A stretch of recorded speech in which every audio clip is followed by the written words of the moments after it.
Can prequels really be fantastic? Well, you know where to find the answers, right here on Screen Junkies News.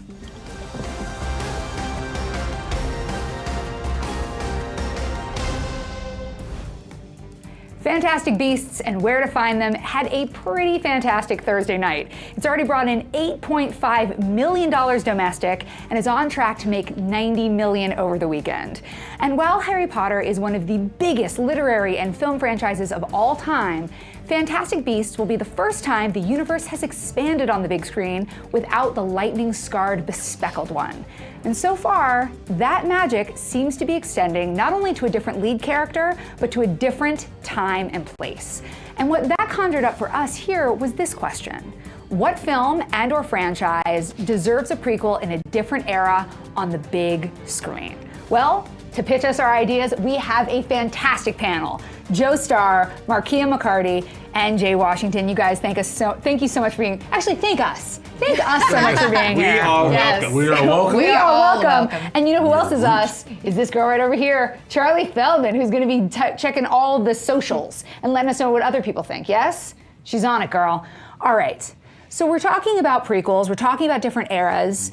What sort of movie would you guys like to see? Joe, I love your idea. I've gotten a little preview, and I want this. If there's anybody in Hollywood watching, give this man money, because this, my friends, is fire. I love anything that gets me money. My original idea was just going to be keep going further back in Harry Potter and just infinite Harry Potter prequels. What I would really like to see is a Mr. Miyagi prequel. The Karate Kid movies were important to the development of all of America's youth for a variety of reasons.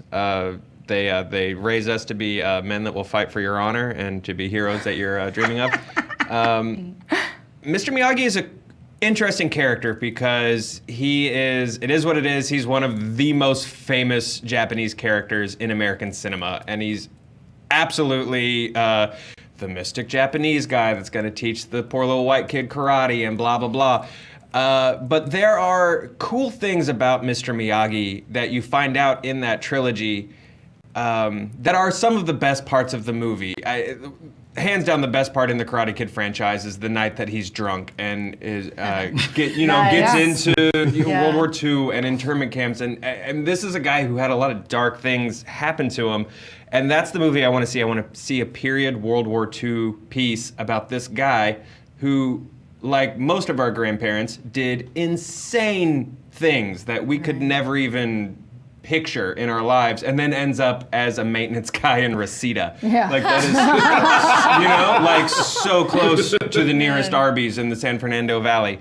Like his hero's trial, his father that he went through. I would, we were trying to figure out who would play a young Miyagi, and we were looking at pictures of young Pat Morita, and Masaoka, actually, from Heroes and Hawaii Five-0, looks a lot like a young Pat Morita. He's kind of a nerdy but intense and lovable guy, and that's my Miyagi. I would have Hashtag my Miyagi. Hashtag my Miyagi. We need this so badly. After what happened, see, there's been a bunch of theme songs going around this whole morning, but I will go ahead and say, after what Jaden Smith did to that franchise, it deserves a proper resurrection. It deserves a real comeback, and I would love to know what happened with Miyagi. Yeah. Like, I want to go really deep in it. So would your story follow from the 30s, 40s, 50s? Where would it go? Yeah, I hesitate to have it start when he leaves Okinawa, because we know almost beat for beat what happened when he left Okinawa, because that's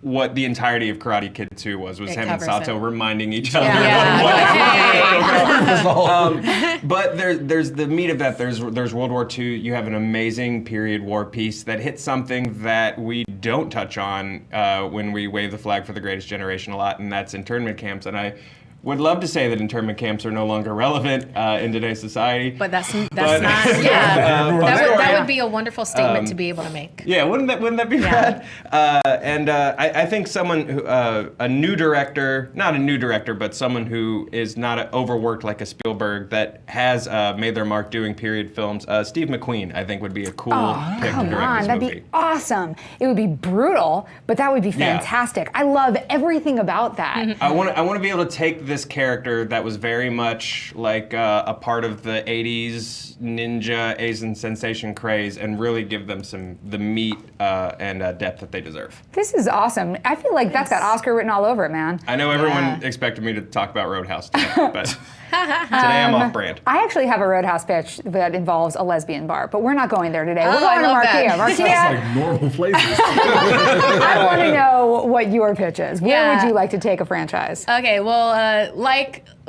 Joe, I had an idea where it was like, at first I was like, oh, how about, Predator and Samurai era? And I'm like, that'd be super awesome. But we're talking like prequels and I want to go more of a fantastical, bend with it. Because Like a Fantastic Beast? Exactly. So, cult classic. It was a U.S. failure when it first came out.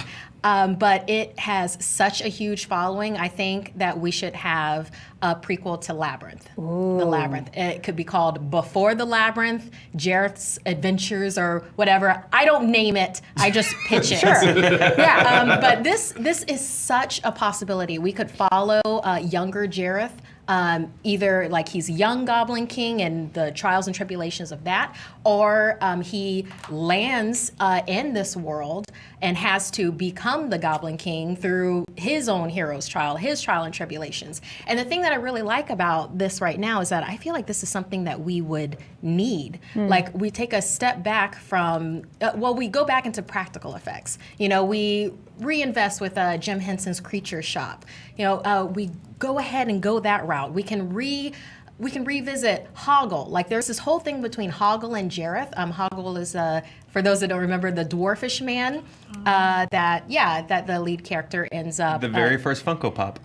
There you go. Oh, there you go. Like, it seems like Hoggle and Jareth have a history, and that's something that we can explore there. We can find out why Ludo has the ability to call rocks. I mean, that's so weird. Find that out. We can see some of the adventures of Sir Didymus and Ambrosius, and we love them. The fox terrier and the German sheepdog that English sheepdog that he runs around on. I mean, and the audience is there for this. I mean, there's a masquerade ball that happens once a year. It's huge. It's based off of the masquerade ball scene that's in the Labyrinth.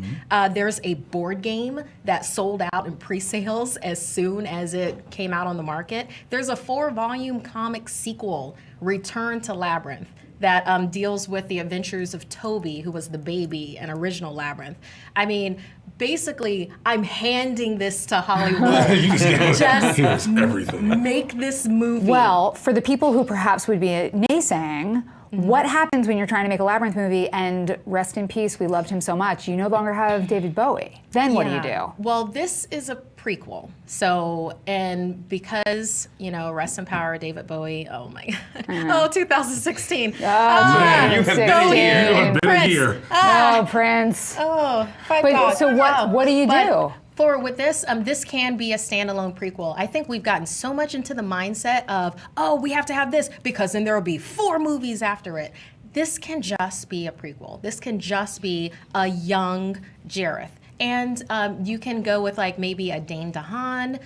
He's doing Valerian. Sure. He's kind of got a look. That's a possibility. You could do the guy that's playing the new Bruce Lee, Philip Ng, I believe his name is. I mean, that's a possibility because, yes, Hollywood would probably make it a hard reboot, but this can be a standalone. Well, I'm glad that you brought up standalones because my idea is not something that could live on and on for multiple films. But my favorite movie, one of them, of the last 10 years, was Drive. I thought Drive was so brilliant. Nicholas Winding Refn is just a genius.